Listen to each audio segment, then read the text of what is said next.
नमस्कार प्रिय दर्शक बंधु आम हिंदू धर्मशास्त्र जड़े व्यक्तिर जीवनशैली बासस्थान खाद्यपेय यहीपरि अनेक जिनिष उपरे विशद भाव वर्णना करा जाइछि।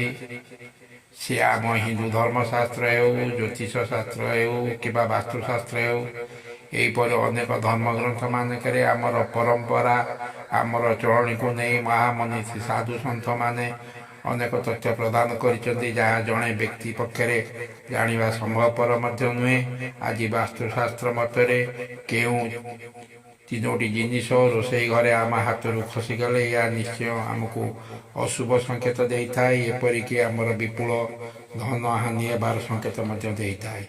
भिडियोटी को आरंभ करने पूर्व कही रखिए कि दर्शक बंधु जदि आपण एपर्यंत भी चैनल को मोर सब्सक्राइब करना दयाकोरी चैनल को सब्सक्राइब कर दिंतु पाखे बेल आइकन को क्लिक कर दिंतु फल अपलोड कर समस्त शिक्षणीय वीडियो नोटिफिकेशन आपण सर्वप्रथम पाइपर। भिडियोटी भल लगे लाइक शेयर कमेंट निश्चय करेंगे। दर्शक बंधु रोषेई घरे ये सब जिनिष हाथ न खसापी सर्वदा सतर्कता अवलम्बन करने उचित हे, कारण या द्वारा धनर अभाव लगी रहा एपरी अभ्यास मनीष को कांगाल सजई देता है। दर्शक बंधु एपरी किसी जिनस अच्छी आम असावधानता हेतु कि आम खामखियाली गुण जो हेतु ये सब जिन हाथ खसीजार बहुत संभावना थाए। तेणु वास्तुशास्त्र मतरे या निश्चय अशुभ लक्षण। एवं जाना ये जिनिष सबू यही जिनिष गुड़िक संपर्क में जहाँकि आम जीवन उपर एक विराट बड़ प्रभाव पकाई थाए। रोषेई घरे लुणर व्यवहार अपरिहार्य। बिना लुण रोषेई घर चिंता नपे।